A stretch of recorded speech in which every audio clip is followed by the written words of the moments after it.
Hi everyone, and welcome to SIS150. In this class, we're going to learn to code using Python.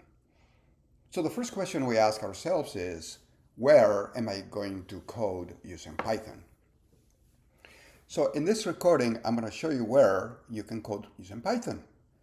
So if you go to your SIS150 canvas, you'll go to modules, and then you will see when you scroll down here at the beginning that there is a Python sandbox.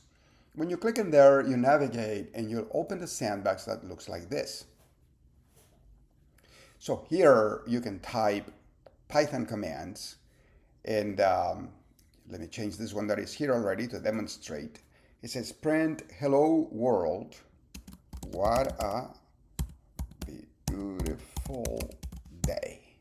So I'm going to run it. As you can see, I ran it before, but I just modified it. So I'm going to run it, and it says, hello world, what a beautiful day. So there's one place where you can test and enter code, run it, and see what it does. So it's right there as part of your course material. Now, where else can I enter programs in Python? I would like to do this on my browser for free. And then later on, we'll talk about more sophisticated tools that I use, that you can also use, that are also free, but will require installing them in your computer. So let's first ask ChatGPT and Claude where I can find tools for me to use and code using Python. So I did. I already ran it for you for sake of time. And it came back with a list of tools that you can find and a little bit of information about them. And the top recommendation is Colab, Google Colab. So Google Colab, I will show you in a few seconds, is a place where not only you can enter code, but you can also save it on your Google Drive. And it can also be tied to another platform called GitHub, where you can learn and save your code. But for now, the question is, where can I enter my programs? So Google Colab is one place. There is also Replit, which is used quite a bit here in this course, and a few others. I asked the same question to Claude from Anthropic, and in this particular case, it knows a little bit about myself. So the answer is a little bit different, but it gave me some very interesting choices. Again, on top, you see Google Colab.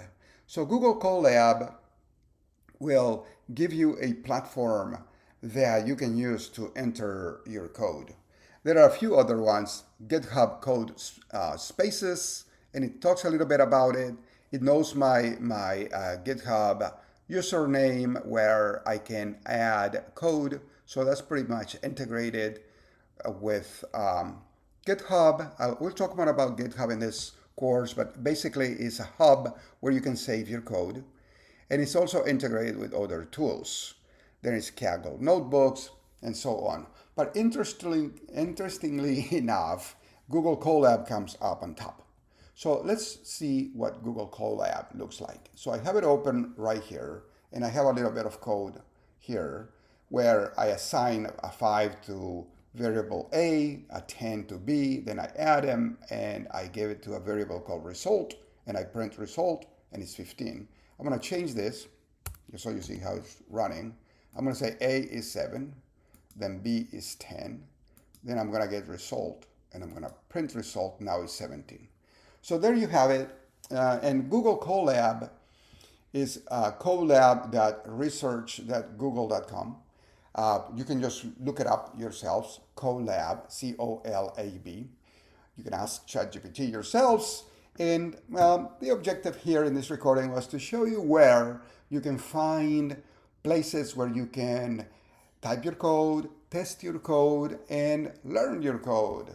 So for now, thank you very much for joining, and I'll be talking to you later. Take care. Bye-bye.